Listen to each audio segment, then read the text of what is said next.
होगा? Sir, I beg your pardon, sir. We will have to cut you short. In fact, we are getting visuals of the press briefing, which was scheduled for 6:30. We're going to dip into that.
Good evening, ladies and gentlemen. Jai Hind.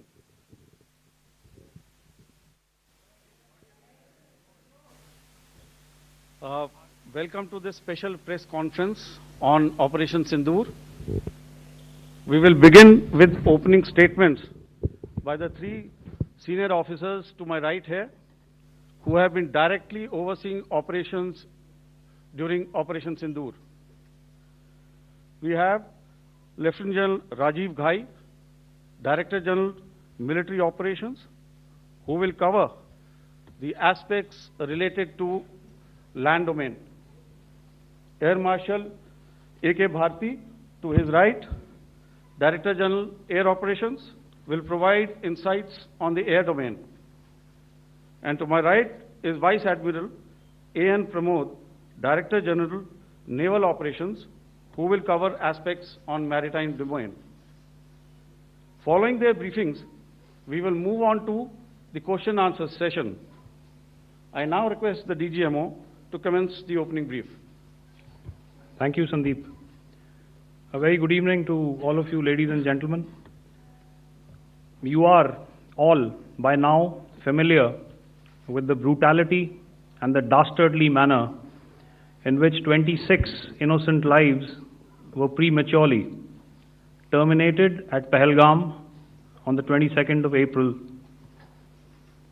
When you combine those horrific scenes and the pain of the families that the nation witnessed with numerous other recent terrorist strikes on our armed forces and defenseless civilians, we knew that the time had arrived to make yet another compelling statement of our resolve as a nation. Operation Sindoor was conceptualized with a clear military aim to punish the perpetrators and planners of terror and to destroy their terror infrastructure. What I do not state here, of course, is the often stated determination of India and its intolerance to terror. It set into motion a very diligent and microscopic scarring of the terror landscape across the borders and the identification of terror camps and training sites. The locations that emerged were numerous, but as we deliberated more, we realized that some of these terror hubs were now bereft of any presence and had preemptively been vacated, fearing retribution from us. There was also a term of reference and our own binding, self-imposed restriction to target only terrorists and thus prevent collateral damage.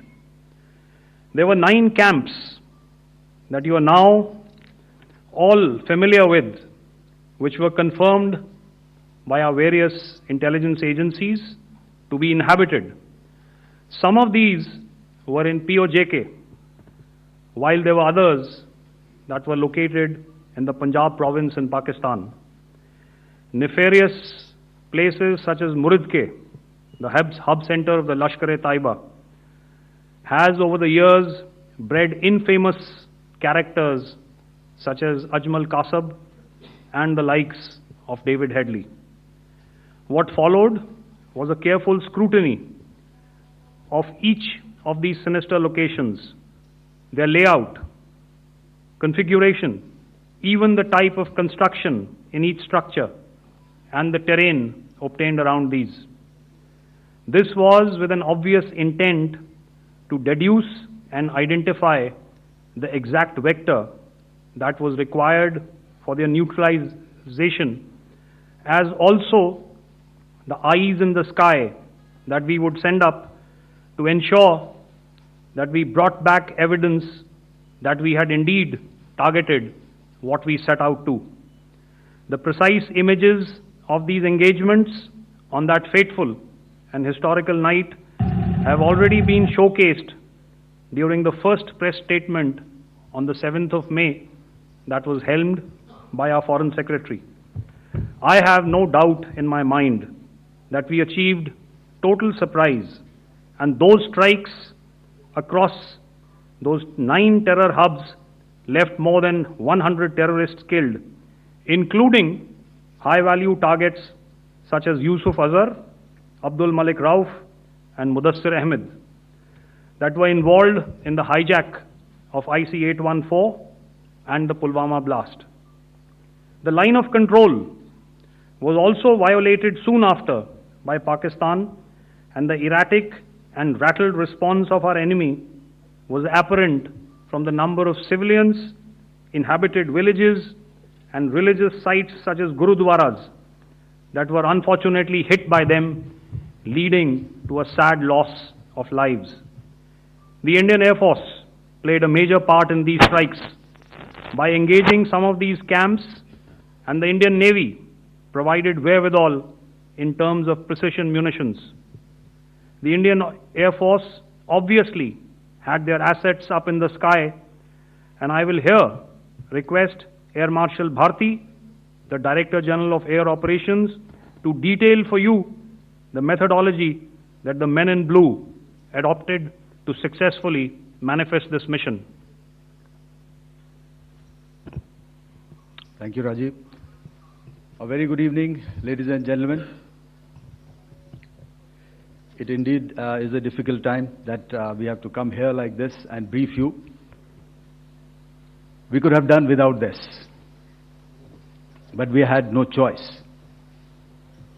As the DGMO has detailed, the event was precipitated by the dastardly act at Pahalgam.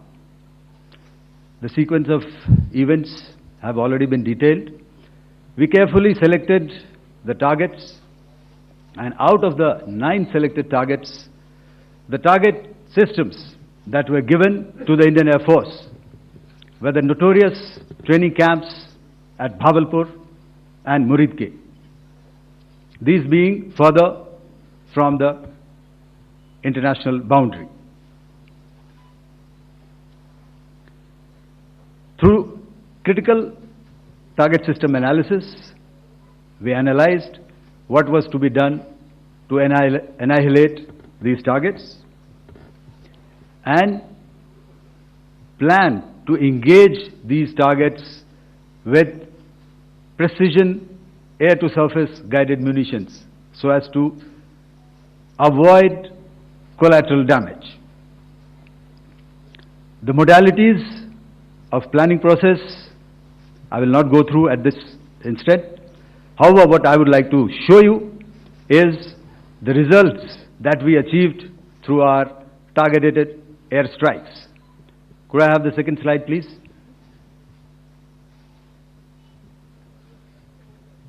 Yeah, change, please.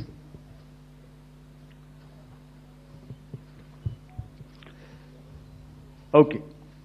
This is what the terror infra at Muridke looks like. If you see, north is as indicated, and to the right is east where the international boundary lies. Could we have the next slide, please?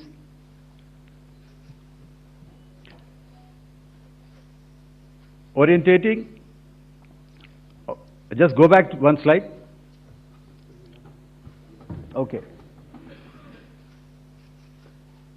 Please have a look at this red building. The series of buildings out here, and this empty ground. Next. If you relate, the empty ground is here, and you see this is the first weapon that is impacting. This is the impact point number 1 on Muridke training camp with our precision guided weapons on early morning 7th. Next, please. Keep your eyes glued for the second weapon coming in and the second impact on the selected target point. Next slide, please.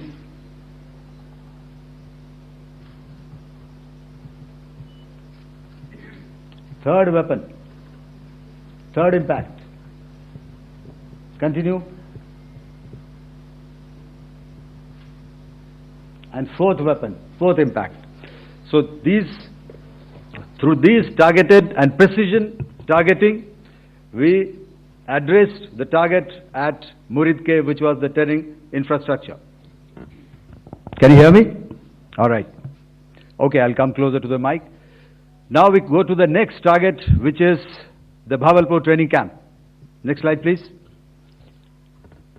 Okay, just wait. So the effect, if you see, the impact point, if I can point out, this is the impact point. The ammunition has gone through the roof and it has created a blast inside, the photographs of which you would have, all of you would have seen. And the red building, after that there was this double-story building. It has been completely decimated by our precision targeting. Next, please. The target system, which was in the north, a series of buildings. I will show you how it looked. Next. Completely destroyed by our precision targeting. Next. Now coming to Bhavalpur, this is the target complex that we are dealing with, a fairly large target complex. So we had to carefully choose the points that we needed to address, which were high value and which would meet our stated objectives of eliminating the terrorists. I would like to draw your attention to this red canopy, and in relation to that, I would cover the targets. One target system is a series of buildings here, other one here, and other one out here. Next slide, please. This is how it looked before, and this is how the building looked after the impact of the weapon. And orientation in relation to this red canopy, you can see here. Next, please. Before, next, and after. The roofs have completely collapsed. Next. This is the target system. Next. Precision targeting, and we have achieved our objectives here. Next. All right. So that was what we did on the 7th. Our objective was to address these two terrorist camps, and that we did with precision. And thereafter, we maintained a robust air defense posture, because remember, our objective was to target the terrorists and terrorist infrastructure, not any other infrastructure, not the Pakistani military, not the Pakistani any other infrastructure. So that is what we have maintained on the 7th of May. However, what we saw in the evening of 7th of May, we were saturated with a raid of Pakistani unmanned aerial vehicles, and small drones. And these came in waves in our civilian areas, over our military installations, and all of them were successfully intercepted. Few of them did manage to land. However, there was not much damage that they did. And we have our robust counter-US hard kill and soft kill systems which did the job.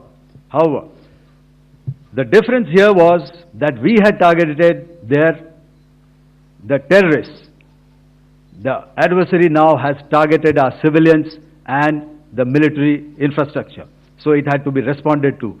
So in a quick and calibrated response, that very night, we struck their radar installations at Lahore and close to Gujranwala, the LYT installation, to indicate to him that we are ready, yet we do not want to escalate. Our fight was with the terrorists and not with the Pakistani military establishment. Thank you. Thank you, Air Marshal Bharti. So, ladies and gentlemen, he's outlined operations not only on the night of 6th and 7th of May, when Operation Sindoor commenced, but also on the subsequent night. Being well aware and familiar with the congenital and impulsive nature of our adversary, and even though we did attempt to reach out and communicate our compulsions to strike at the heart of terror to my counterpart in the immediate wake of Operation Sindoor, the request was brusquely turned down, with an intimation that a severe response was inevitable and in the offing. We were, of course, prepared. Operations on the 7th and the 8th, Air Marshal Bharti spoken about. On the night of 8th and 9th of May, they flew drones and aircrafts into our airspace all across the borders and made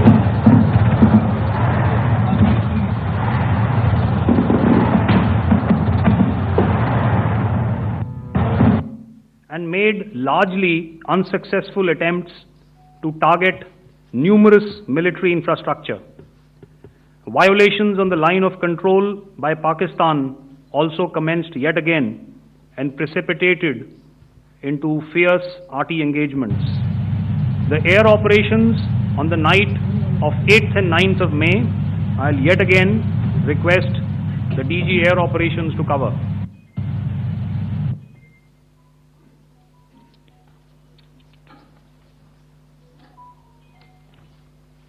So I just covered what happened on the night of 7th and 8th. What we found that on the night of 8th and 9th, starting as early as 22:30 hours, our cities had a mass raid of drones, unmanned aerial vehicles, UCAVs, starting right from Srinagar, going down right up to Nalia. It was a mass raid in waves, and it was relentless. However, we were prepared, and our air defense preparedness ensured that there is no damage on ground or to any of the intended targets that the enemy might have planned for. The difference between 7th night and 8th night was that on 7th night, he sent in his Jihad class of UAVs. However, these UAVs can go some distance, they are armed. However, on the 8th, less numbers of armed UCAVs were there or UAVs were there, and more numbers of quadcopters, maybe for surveillance or just for harassment of civilians. This continued till midnight. Our air defense preparedness ensured that there was no damage on the ground, either to the military installations or to the civilians. However, the enemy had yet again shown that he wanted to up the ante and he wanted a fight, and we were up to the task. In a measured and calibrated response, we once again targeted his military installations, which included his SAM sites at Malirkant. This also included his surveillance radar sites at Lahore and close to Gujranwala. These were suitably addressed, and thereafter his drone attacks continued even till morning, which we countered, and during the daytime there was some respite. Here I would like to bring out another aspect. What we found was that while the drone attacks were being launched from somewhere close to Lahore, enemy had allowed his civilian aircraft to also continue to fly out of Lahore. Not only his own aircraft, but international passenger aircraft, which is quite insensitive, and we had to exercise extreme caution, even at the cost of some tactical disadvantage, to ensure that there is no damage to any of the civilian aircraft. And this was also brought out in our press briefing during the day. So I will now hand over to my colleague to cover the events of 9th onwards.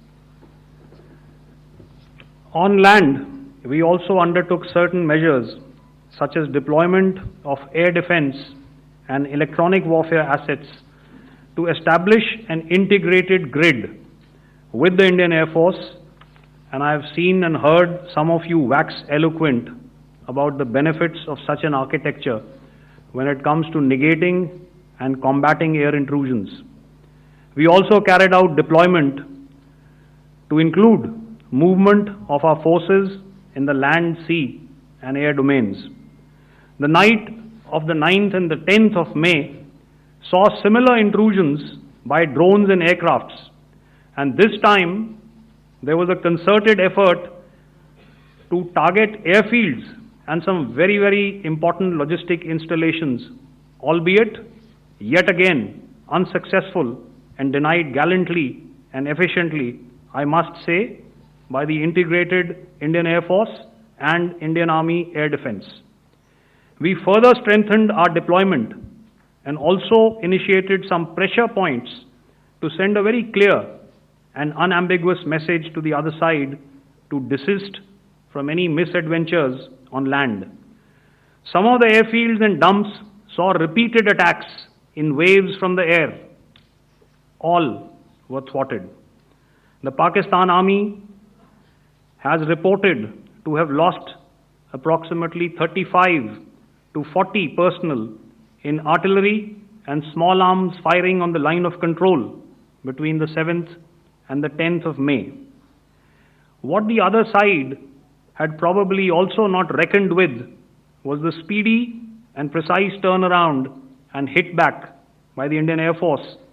And I will yet again ask Air Marshal Bharti to speak about these significant and game-changing strikes.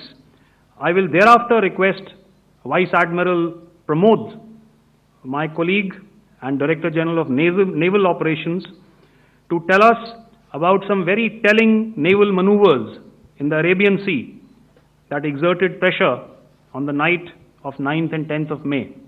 Over to you, sir. Thank you. Commencing about 2000 hours, that is 8 p.m. local time, on 8th of May, several Pakistani unmanned aerial systems, drones, combat vehicles attacked multiple IF bases. These included Jammu, Udhampur, Pathankot, Amritsar, Bhatinda, Nal, Dalhousie, Thois, Jaisalmer, Uttarlai, Falodi, Nalia. These were almost simultaneous and they came in waves. All our AD guns and other systems were waiting for them. All these waves were neutralized by our trained crew using the air defense systems that they have, and also some of them were utilized using our legacy systems like Pechoras and IF Summer, which we have recently acquired. and some were neutralized by the Garud snipers. There was no damage on ground from these incursions and these mass raids, if I could call them, from the Pakistani side. However, following these relentless attacks on our air bases, on our forward positions, and on our civilian targets, this was time to convey some message to our adversaries. And therefore, a decision was taken to strike where it would hurt.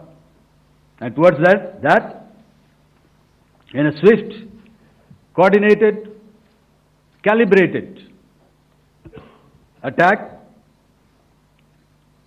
we struck his air bases, command centers, military infrastructure, air defense systems across the entire Western Front. The bases we struck include Chaklala, Rafiki, and mind you, Chaklala is Islamabad. Rahim Yar Khan, Sakar, sending a clear message that aggression will not be tolerated. This was followed by strikes at Sargoda, Bholari, Jacobabad. We also struck the C2 centers at Murid, the UAE complex at Murid, Rafiki, radar at Chunia, which I will show you, Rahim Yar Khan airfield, and the unmanned combat aerial vehicle hangar at Sakar. I would like to reiterate here that we have the capability to target every system at these bases and more. However, it was only a measured response to instill good wisdom to our adversary to refrain from further escalation. IF's response was directed only at military installations, avoiding civilian and collateral damage. I would now like to show you some of the effects that have been achieved as a result of our air operation.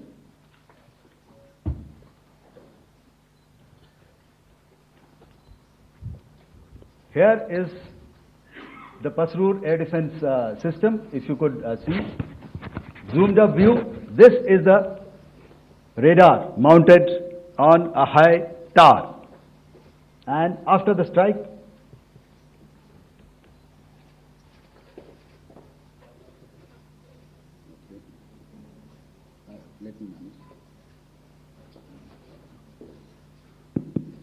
thank you. Can you hear me? Yeah, thank you. And after the strike, this is what has happened. This radar has been taken out, completely burnt. Next slide, please. The Chunia air defense radar, which was taken out on 7th and 8th. This is the radar site. A blown up photograph, once again, on a tower. Not very clear, but what you see very clearly is the after effect after we have struck. The radar head has been completely decapitated. Next slide, please. Arifwala air defense radar. In this complex, you see how it looked before, blown up image, and after really blown up. Next. Now coming to Sargoda airfield. Remember, this is one of their important airfields wherein they have a lot of assets, F-16s, other assets which they keep getting, training institutes. And we have stuck this airfield. It is not, if you zoom in here, then one impact point here on the runway and second impact point of our weapon, precision weapon on the runway. And if you see this blown up repairing going on, same here. Next. Rahim Yar Khan. This is the area we have struck. A deep strike out here and one complex here. So this is how it looked before and the same You see a big crater, another crater here, and this complex, after strike, neutralized. Next. Chaklala Airfield, Noor Khan, once again a major air base, a lot of their logistic assets out here. This was the chosen complex that we intended to strike and convey a message. Next slide, please. This is how it looked before, and this is how it looked after our strike. Next. Sakar. We chose the radar site at Sakar. This is the radar site, and after it was struck, this is the aftermath, completely burnt out. Next, please. Aircraft shelter. This is how it looked before the strike, and this is how it looked after the strike. The roof of the buildings completely caved in and burnt. Next. Bolari Airfield, aircraft hangar. This is how it looked before, and this is how it looked after the precision strike. Next. Jacobabad, aircraft hangar, and this is how it looked after. Next. So what I'm trying to convey here, ladies and gentlemen, is to start with, our fight was neither with the Pakistani military nor with anybody else who's there on the other side. Our fight was with the terrorists. We neutralized the terrorists that we selected to be neutralized, and thereafter we only maintained the air defense posture. However, we were relentlessly pounded by waves after waves, night after night, by his UCAVs, by his drones, and by his other unmanned aerial systems. And that left us with no choice but to retaliate, and yet our retaliation was calibrated, it was graduated, and it was proportionate. Thank you.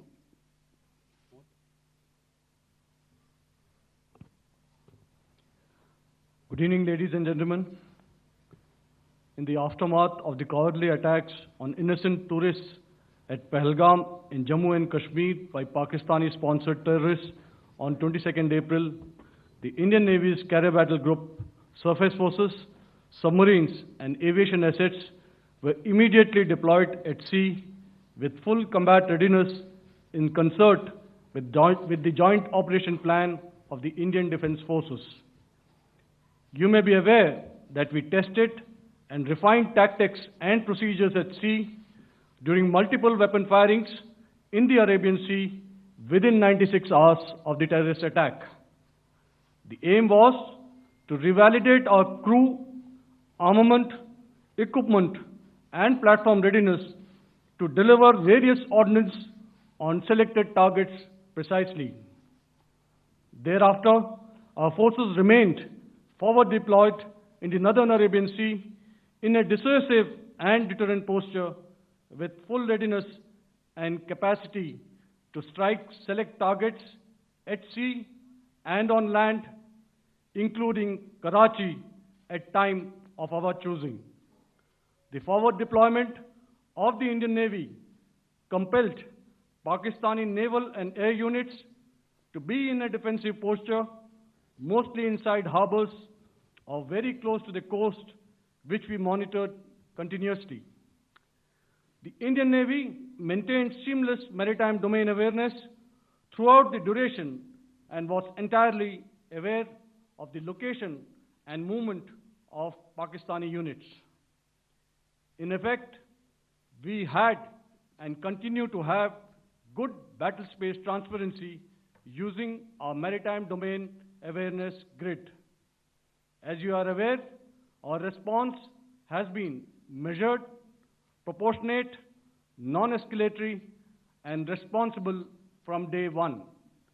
Accordingly, the calibrated approach considered all options, including the ability of the Indian Navy for offensive action from and at sea. As part of this escalation control mechanism, the application of force by the Navy was planned in a synchronized manner in coordination with the Army and Air Force The highlight being teams from the three services working closely in an integrated manner. Along with the kinetic actions by the Indian Army and Indian Air Force, the overwhelming operational edge of Indian Navy at sea contributed towards Pakistan's urgent request for a ceasefire yesterday. As we speak, Indian Navy remains deployed at sea in a credible deterrent posture to respond decisively to any inimical action by Pakistan or Pakistan-based terrorists. Thank you. Samno Varna, Jai Hind. Now I'll hand over to Director General Military Operations for further proceedings. Ladies and gentlemen, on the 10th of May, in the morning, even as we were getting into a huddle to wargame the events of the previous night, a routine exercise, I received a message on hotline from my counterpart in Pakistan seeking my willingness to communicate. Since our initial aim was to strike at terror camps, and all our actions in the subsequent days were in response to the intrusions and violations by the Pakistan Air Force and its army, it was decided that I would indeed speak with my counterpart.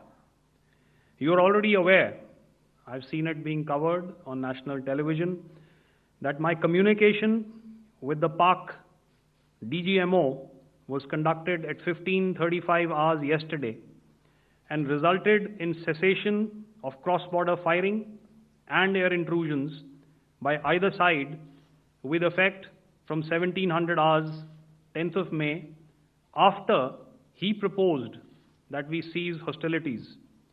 We also decided to further speak on the 12th of May, that's tomorrow, at 1200 hours, to discuss the modalities that would enable the longevity of this understanding.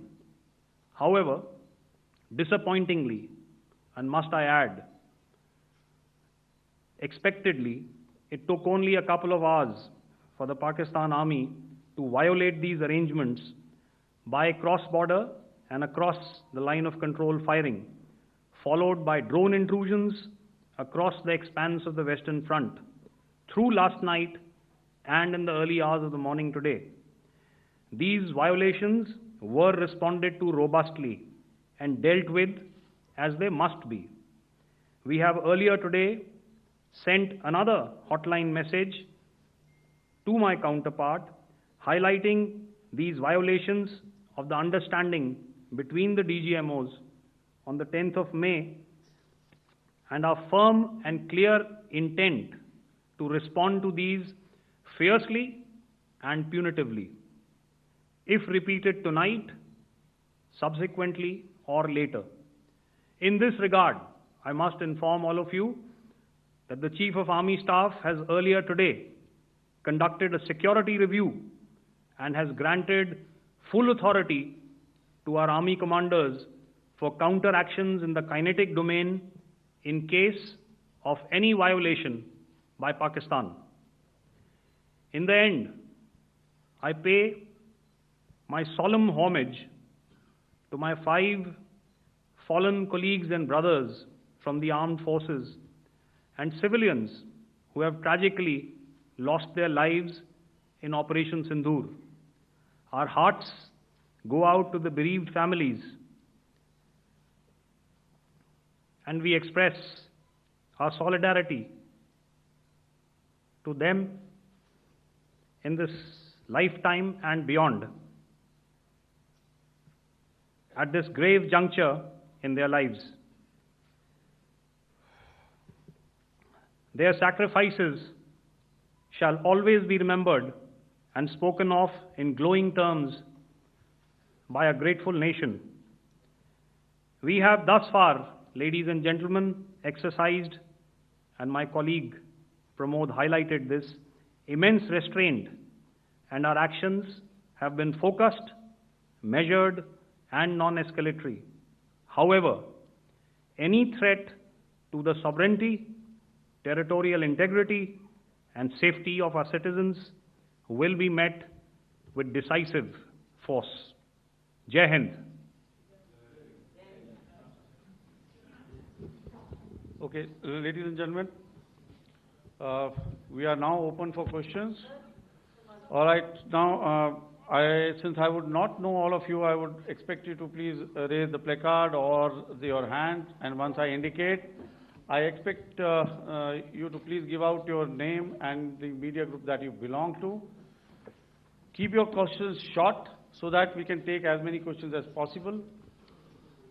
Also, ladies and gentlemen, kindly bear in mind that confidential aspects may not be answered by the 3 DGMOs. Right. I've got a lot of hands there. Let me start from the left. Left foot always in front when we start marching. So here we have to the left, okay. Yeah, 238. Hello. So this is Manas Pratimugyan from PTI, Press Trust of India. So the understanding that was reached yesterday on stopping the military operations and actions, was it for just 3 days? And what would be the cost escalation if there is violation of this understanding by the Pakistani side? And my subsequent question would be that we have a kind of ceasefire agreement with Pakistan that was finalized in 2003. So will there be some kind of similarities in frameworks between the two kind of understandings, 2003 ceasefire agreement and the current understanding on stopping military operations?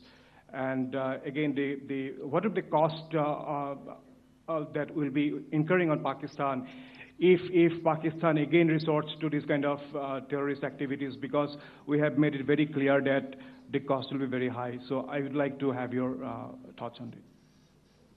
Okay, so I'll answer the latter part of the question first.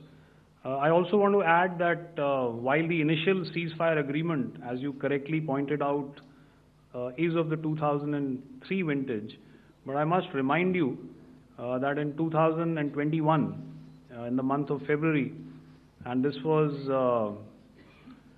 then when the crisis in eastern Ladakh was also on, the 2 DGMOs had spoken and arrived at a ceasefire understanding that lasted right up until this unfortunate attack at Pahalgam. Once our Foreign Secretary had announced the decisions of the CCS in the immediate wake of that attack, he had announced certain measures, and then of course Pakistan had in turn made its own announcements. Since then, there have been certain violations of this ceasefire understanding, and of course after the 7th of May, like I pointed out during my statement, that there have been numerous violations on the line of control especially, and of course along the international boundary by the Pakistan Army and the Pakistan Air Force. This understanding that we spoke about yesterday, no, it was not for 3 days. It was first to stop aggressive and hostile activities immediately, let that order and direction settle down for about 36 hours, and thereafter discuss modalities, like I said, to ensure its longevity. That is tomorrow, on the 12th of May. But unfortunately, we had a violation starting at approximately 1900 hours last night. And we've sent a communique, like I said, to the Pakistan Military Operations Directorate. And we will await as to what happens tonight. All right. The cost escalation, I'll leave it to your best imagination. I've already said that the response will be fierce and punitive. Now, the right foot forward. Yeah. 160.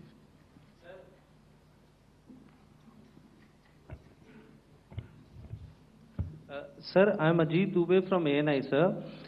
Sir, my question is that you talked about the loss of lives to the Pakistan Army, that was around 35 to 40 kills secured by the Indian Army. Sir, can you tell us what would be the total loss of life to the Pakistan Army in both Army and Air Force attacks, sir? And how good was the performance of the BrahMos, Scalp and the S-400 during the operations? And sir, since we have, sir, just one line, No multiple sir. questions, please. Sir, All right. and since sir, we have achieved such a spectacular, we have made good achievements in this entire operation. Can we say that we have emerged victorious, or we have a big upper hand over the Pakistanis in this entire conflict? Thank you very much, sir. So I'll answer the question about the loss of lives on the other side. Of course, there are various means to ascertain that number. There is information from various agencies that come in. There are, of course, on the line of control, other ways to find out as to what has been the effect of what you are doing there in ceasefire violations. So therefore, I mentioned 35 to 40 on the line of control, and please remember that once Operation Sindoor was launched, the responses of the Pakistan Army were also on Indian Army or the Indian Armed Forces infrastructure. Let me put it that way. So that's why I did not cover casualties of the Pakistan Army, at least in the initial phases of battle, because those were not our targets. Our targets were terror-oriented, and of course later, once they launched air intrusions and air operations on our infrastructure, we've used heavier weapons, and of course there would have been casualties, but those are still being assessed. The effects of the weapons that you mentioned, I will request Air Marshal Bharti to apprise all of you about those. Good evening, Mr. Sujit. How are you? Ajit. Okay, we're meeting after some time. I never mentioned about any of the weapons that we used. Check. Okay. What I was saying, that I never mentioned of any of the weapons, the caliber that we used. All right. So we'll leave it at that. Those are matters of operational details which I would not like to go into. But suffice to say that whatever methods and whatever means we have chosen, it had the desired effects on the enemy targets. How many casualties? How many injuries? Well, to start with, our aim was not to inflict casualties, but in case there have been, it is for them to count. Our job is to hit the target, not to count the body bags. And the last part of your question, I wonder if you read out the tweet on ADG-PI at midnight once we'd done what we had to in Operation Sindoor. And that's credit to my friend here on the left. Justice has been served, Ajit. That is all that I will say. Ajit, I'll request you to, refrain putting words into his mouth. All right. Yeah, I'll come back to the left. 147. Sorry, 47. No, 47. Did I see it here or? Yeah. Good evening, gentlemen. Sorry, 147. I saw it there. Sorry. Yeah. Since I've already said 147. Start, please. Hi, sir. Good evening. This is Shivam Patel from Reuters News Agency. Thank you for giving me the opportunity.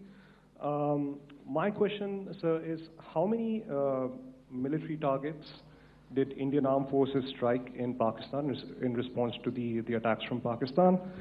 How were these targets selected? And how many troop casualties have been there in total on both sides, if you can give details? Thank you.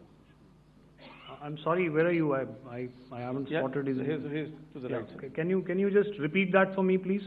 Sure, sir. So my name is Shivam Patel. I'm from Reuters News Agency.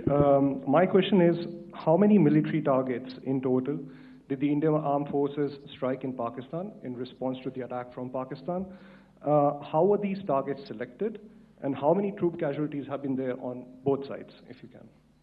So you're speaking of the targets that I mentioned in the wake of the attack at Pahalgam, right? Yeah, I think it's amply clear to everybody here that the Pakistan Army has not crossed the international boundary, neither in the plain sector nor on the line of control. So the intrusions have been in the air. There have been certain attempts on the line of control when ceasefire violations have been on to try and infiltrate and carry out and perpetrate activities that we are all very well familiar with. Whether these are by terrorists or by the Pakistan Army or its special forces and commandos is difficult to say, but each of these have been effectively thwarted. So therefore, as far as engagements of military targets on the other side is concerned, I thought Air Marshal Bharti covered those very well and in detail, and he also mentioned as to how they went about targeting those. I think those images were very clear and very, very graphic in telling us as to what we needed to hit. And you'll remember right at the outset I said that we even went into what was the construction in each of these locations and therefore decided on the vector that had to be utilized. Please. Okay, if I could add to what the DGMO has said. I have already detailed the targets. Now, whether it is X numbers or Y numbers that is immaterial. And what damage have we inflicted, you have seen. What are the casualties on the other side? As I said, that is for them to count. As far as we are concerned, from the air defense side, if they had a choice, they would have definitely come in. They are fighters, there are more numbers of UCAVs. It is not that they did not intend to come in. It is only that our robust AD posture prevented them from coming in. So that must be known, and that must be realized by all the audience here. Yeah, I'll come to the left now, 24.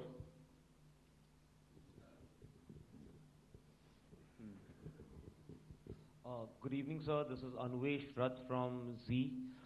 Sir, I wanted to know on the first briefing, which was done by FS and two representatives from Air Force and Army, you showed a list where there was 21 places in that list. You have stuck 9. Are more operations going to be held? Is Operation Sindoor still on? And the second question, thank you, sir. Thank you so much. And also, I want to congratulate all three of you for a fantastic operation that you guys have done. Thank you so much. Thank you so much for that one question. Yeah. Sir, the question. Unfortunately, Rath, is that your name? I'm sorry. As far as operational details are concerned, I am not in a position to share those right now. But I think I'll take a cue from Pramod. He said towards the end that the Indian Navy is still in a posture that is deterrent. And I have already made it very clear towards the end of what I said that it's only a couple of hours ago that the Chief of Army Staff has carried out a security review and he's authorized our Army commanders to deal with violations of any kind from across the borders in a manner that they deem fit. So again, to reiterate, the response will be fierce and it will be punitive.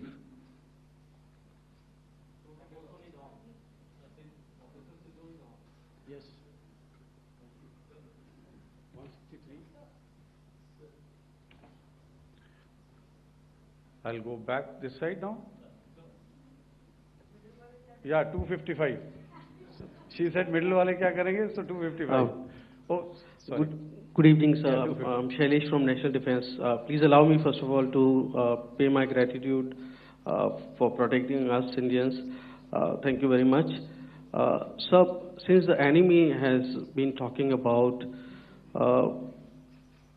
taking down our aerial platforms. It would be deemed fit in case we can reveal that we have taken down their fighter jets. What could be the number? Though you said that they may be not good to reveal the platforms, but since this has come from various quarters in Pakistan, so I believe that we need to answer, in case if you can, sir, if you may allow. The question is for me? Yes, sir. Okay, and if I get it right, you want to know how many of their planes we have downed? Yes, sir. Yes, sir. All right.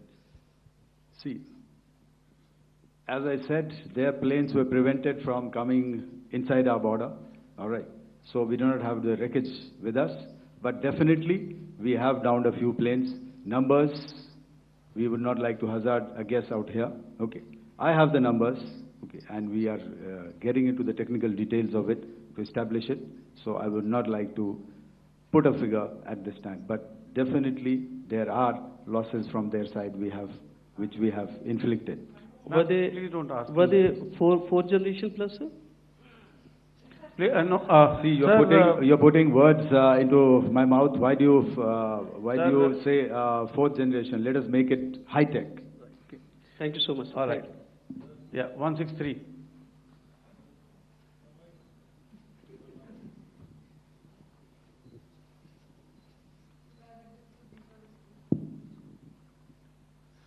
Sir मैं मंजीत नेगी हूँ आज तक से। मेरा सवाल ये है कि इस पूरे ऑपरेशन में जो आतंकी ठिकानों को निशाना बनाया गया, क्या नंबर्स कुछ बता सकते हैं कितने आतंकी मारे गए? कुछ नाम सरकार मतलब कुछ नाम मीडिया में आए भी हैं जो बड़े उसके मास्टरमाइंड थे। और एक सवाल जो आज एयरफोर्स ने एक ट्वीट किया कि ऑपरेशन सिंदूर अभी जारी है और सरकार की तरफ से भी कहा गया। और पिछली बार जब विदेश मंत्रालय की प्रेस कॉन्फ्रेंस पहली हुई थी उसमें वो लिस्ट दिखाई गई थी कि 21 टेरर कैंप आइडेंटिफाई किए गए हैं। तो क्या जो बाकी बचे हुए टेरर कैंप हैं उन पर भी कार्रवाई होगी? और एक नंबर आप जरा बता पाएं कितने टेररिस्ट मारे गए? Sir, before you answer, sir, before you. Manjeet ji, 3 questions. The third one has just been asked here before. So 21 this thing. So I'll request the first to be answered so that we have more number of people who can ask. Manjeet, जब मैंने statement दिया तो मैंने शुरू में ही कहा कि जैसे ही ऑपरेशन सिंदूर कॉन्सेप्चुअलाइज हुआ तो हमारा जो पीछे की कार्रवाई होती है स्पेड वर्क और टारगेट्स को आइडेंटिफाई और एनालाइज करने की कार्रवाई शुरू हो गई थी। मैंने जब स्टेटमेंट दिया तो मैंने बताया कि बहुत सारे थे, हमने 21 दिखाए होंगे और भी हैं, लेकिन वो लिस्ट फिल्टर करते करते 21 तक पहुंची। अब क्या आगे एंगेज किए जाएंगे? अगर ज़रूरत पड़ेगी तो ज़रूर एंगेज किए जाएंगे, लेकिन मैंने बताया कि इस समय जो इंट एजेंसीज ने हमें बताया कि फलाने कैंप में प्रेजेंस है, हमने उनको एंगेज किया। कुछ नाम मैंने लिए, कुछ नाम अभी पुख्ता किए जा रहे हैं। मैंने आपको बताया कि जो इंट एजेंसीज ने अभी तक असेसमेंट किया है उसमें उन्होंने कहा है कि तकरीबन 100 से ज़्यादा मारे गए हैं।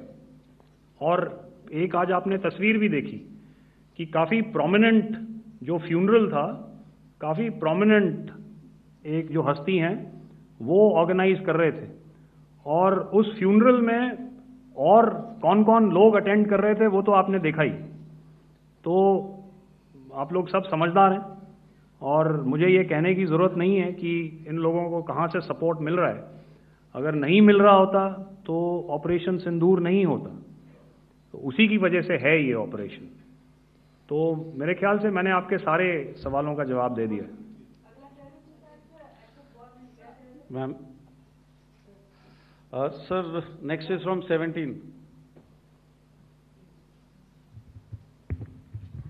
सर मेरा नाम अंजू निर्वाण है, TV9 भारतवर्ष से।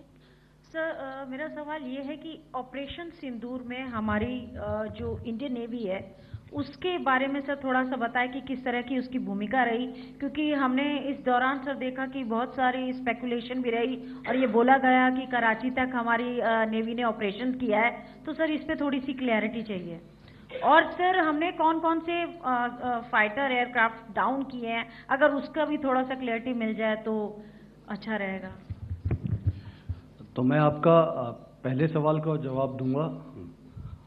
I will make few sentences and leave it for your imagination. First of all, as I mentioned, we have quantitative and qualitative edge to deliver a massive blow to our adversary. And we completely dominate in the maritime front. Indian Navy's action is part of the escalation ladder mechanism which we have worked out amongst 3 services. This time, if Pakistan dare take any action, and Pakistan knows it, what we are going to do. That's all. Okay. आपके सवाल का जवाब मैं पहले दे चुका हूं। आपके सवाल का जवाब मैं पहले दे चुका हूं, इसलिए मैं बस उस तक ही सीमित रखूंगा और इतना कहना चाहूंगा कि आने वाले दिनों में आपको खुद ही पता चल जाएगा और ऐसी बातें छुपी नहीं रहती हैं, तो पता चल जाएगा. So at this time we'll just let it be. Okay, ladies and gentlemen, we have 1 or 2 more questions, sir. So please, they are going to be outside. You can speak to them there also. 104.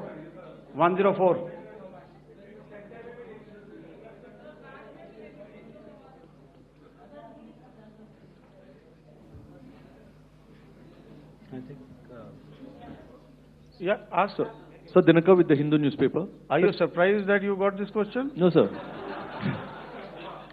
I'm waiting for this to look. Sir, can you give a number of assets we lost, because there's been a lot of speculation going on, international media writing a lot of things about our platforms, including Rafale. I mean, Pakistan claiming that Rafale has been downed, etc. Can you put that question to rest and clarify on that? I guess that question is for me. All right, I'm happy that you've asked this question. You know, we are in a combat scenario, and losses are a part of combat. The question that you must ask us, okay, and indeed that we must ask ourselves, you inclusive, is have we achieved our objectives? Have we achieved our objective of decimating that terrorist camp? And the answer is a thumping yes. And the results are for the whole world to see. As for the details, what could have been, how many numbers, which platform did we lose?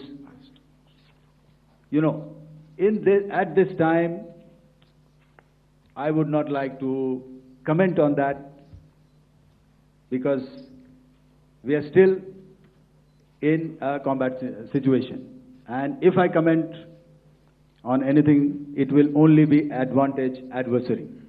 So we don't want to give him any advantage at this stage. All I can say is that we have achieved our objectives that we selected, and all our pilots are back home. Thank you. Okay, hold, please don't, please be civil here. So we'll have 220 now.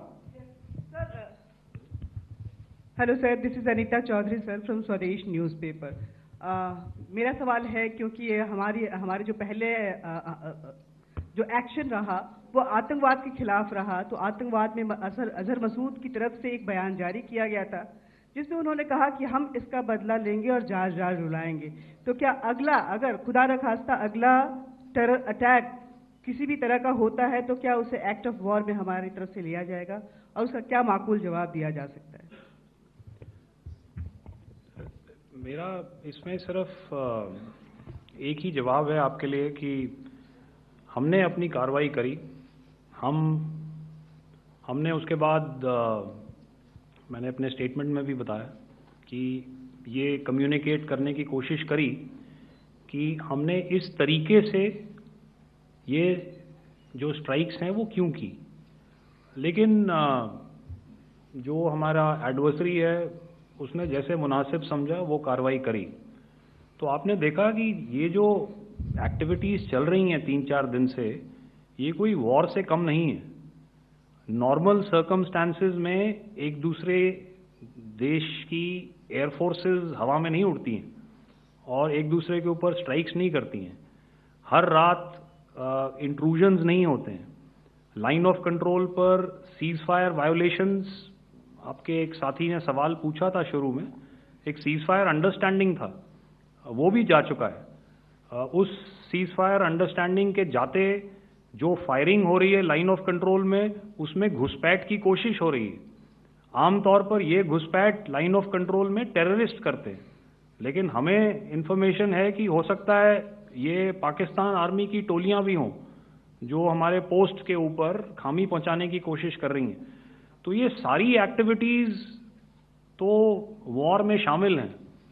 तो ये कहना मुश्किल है कि आगे क्या होगा, वो स्पेक्यूलेटिव जोन में आ जाता है और मैं स्पेक्यूलेट नहीं करना चाहता हूँ।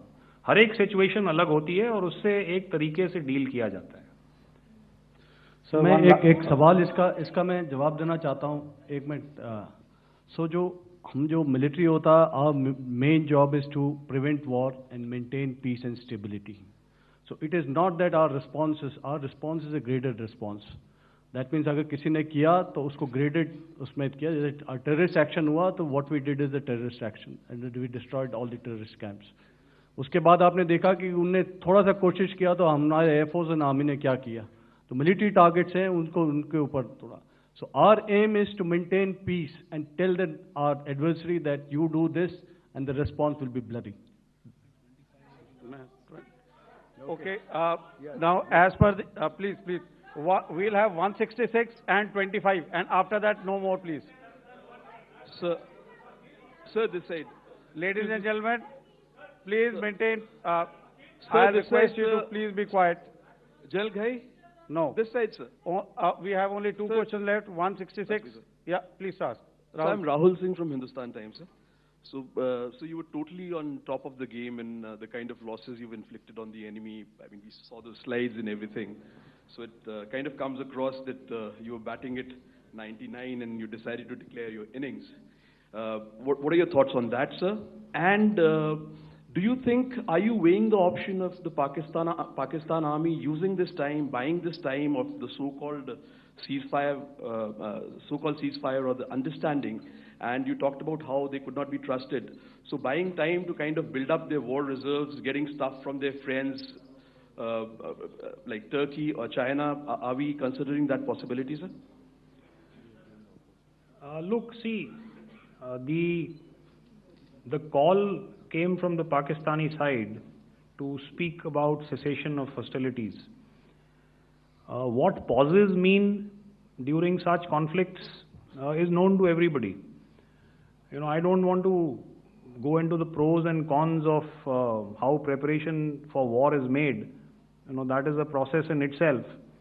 But I think my senior colleague here, the DG Air Operations, spoke, or he alluded at least, you know, to what this operation was precisely and specifically meant for. And I think that's something that we achieved, you know, right at the outset. Had we had the option not to go further, we probably wouldn't have. But we've been compelled to be in this situation. And as you've seen, the armed forces of India, and you know, you've got the three Director Generals sitting here, we are always prepared to face any eventuality. And like I said, that's for the sovereignty, the territorial integrity, and the safety of our citizens. So whatever has to be done will be done. You know, I'm not so concerned about what Pakistan will do in this time. I'm only concerned about what we will do. We have a roadmap and a plan, and we will follow it diligently, and we will follow it to the T. You know, that's the contention that I want to make here today. Ma'am, please. Okay, the last question, and ma'am, 25, she has been asking since the first one. Sir, I'm Nandita. Sir. She's not asking a question. Sir, I'm Nandita Dagar, DGAR from DD News and DD India. Sir, I wanted to ask you that my question is to General Ghai. Sir, you spoke to your counterpart yesterday and the Pakistani counterpart. Sir, what is the Indian Army's assessment that despite that agreement, that talk that you had, despite that agreement coming into effect at 1700 hours yesterday, why did they violate it? And number two, yesterday at the joint Defense Ministry and Foreign Ministry briefing, Wing Commander Vyomika Singh and Colonel Sophia Qureshi had told us that we have cited the Pakistani troops amassing at the borders and at the LOC. Sir, has that situation changed? Have they withdrawn? And sir, if in case, despite now there is a lull, of course, but if tonight again, if the enemy again carries out shelling and aerial intrusions through drones, what is going to be our response, sir? Thank you. So, without outlining the specifics of that response, I've already made it clear that there will be a response and it will be fierce and it will be punitive.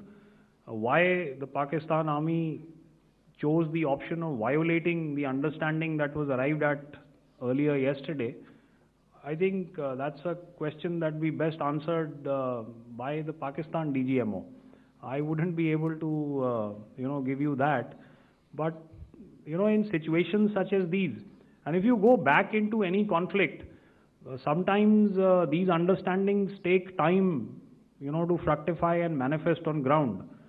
But without, getting into the reasons, it is our mandate to be prepared at all times, and that we were. It's not as if because there was an understanding we weren't prepared. I must tell you that the armed forces were on a very, very high alert, and they continue to be in that state even as we speak. Oh, all right. Ladies and gentlemen, please, ma'am, please. Okay, thank you so much for coming today. Those who have missed asking a question, those who have missed, see, I knew I'll grab this attention from you like this. Those who have missed the opportunity to ask a question can give me a written one. I'll definitely get back to you with that. And also, they are they are invited for a cup of tea in my office day after tomorrow. Thank you, ladies and gentlemen, for coming. Thank you. Thank you very much. Jai Hind. Jai Hind.